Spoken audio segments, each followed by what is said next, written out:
ನಾಗಮಂಗಲ ರಾಷ್ಟ್ರೀಯ ಹಬ್ಬಗಳ ಆಚರಣಾ ಸಮಿತಿ ವತಿಯಿಂದ ಇಂದು ನ್ಯಾಯಾಲಯದ ಸಭಾಂಗಣದಲ್ಲಿ 515ನೇ ಕೆಂಪೇಗೌಡ ಜಯಂತಿಯನ್ನು ಆಚರಣೆ ಮಾಡಲಾಯಿತು.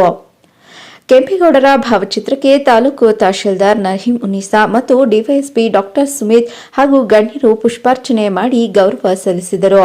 ತಹಶೀಲ್ದಾರ್ ನಹೀಂ ಉನ್ನಿಸಾ ಮಾತನಾಡಿ, ಅಂಬೇಡ್ಕರ್, ಭಗೀರಥ, ಬಸವಣ್ಣ ಇನ್ನೂ ಹಲವಾರು ಮಹನೀಯರ ಜಯಂತಿಯನ್ನ ತಾಲೂಕು ಆಡಳಿತದ ವತಿಯಿಂದ ಆಚರಣೆ ಮಾಡಿಕೊಂಡು ಬಂದಿದ್ದೇವೆ. ಅದೇ ರೀತಿಯಲ್ಲಿ ನಾಡಪ್ರಭು ಕೆಂಪೇಗೌಡರ ಜಯಂತಿಯನ್ನ ಆಚರಣೆ ಮಾಡುತ್ತಿದ್ದೇವೆ. ಪ್ರತಿಯೊಬ್ಬ ಮಹನೀಯರು ತಮ್ಮದೇ ಆದ ಕೊಡುಗೆಗಳನ್ನು ದೇಶಕ್ಕೆ ನೀಡಿದ್ದಾರೆ. ಅವರ ಕೊಡುಗೆಗಳನ್ನು, ಆದರ್ಶ, ತತ್ವ, ಸಿದ್ಧಾಂತಗಳನ್ನು ನಾವು ರೂಢಿಸಿಕೊಂಡು ಸ್ಮರಿಸಬೇಕಾಗಿದೆ. ಇಂದಿನ ಜನಾಂಗದ ಅಭಿವೃದ್ಧಿಗೆ ಬೇಕಾದ ರೀತಿಯಲ್ಲಿಯೇ ಹಿಂದೆಯೇ ಸಮಾಜದ ಅಭಿವೃದ್ಧಿಗೆ ಭದ್ರ ಬುನಾದಿ ಹಾಕಿಕೊಟ್ಟವರು ಕೆಂಪೇಗೌಡರು ಎಂದರು. ಇದೇ ತಿಂಗಳ 30ನೇ ತಾರೀಕಿನಂದು ಪುರಸಭಾ ಆವರಣದಲ್ಲಿ ನಾಡಪ್ರಭು ಕೆಂಪೇಗೌಡ ಜಯಂತಿಯನ್ನ ಬಹಳ ವಿಜೃಂಭಣೆಯಿಂದ ಮಾನ್ಯ ಕೃಷಿ ಸಚಿವರ ಅಧ್ಯಕ್ಷತೆಯಲ್ಲಿ ಆಚರಣೆ ಮಾಡಿದ್ದೇವೆ. ತಾವೆಲ್ಲರೂ ಭಾಗವಹಿಸಬೇಕೆಂದರು. ಕಾರ್ಯಕ್ರಮದಲ್ಲಿ ತಾಲೂಕಿನ ಸರ್ವ ಇಲಾಖೆಯ ಅಧಿಕಾರಿಗಳು ಉಪಸ್ಥಿತರಿದ್ದರು. ತರುಣ್ ಕುಮಾರ್, ಚಾಮುಂಡಿ ನ್ಯೂಸ್, ಮಂಡ್ಯ ಜಿಲ್ಲೆ.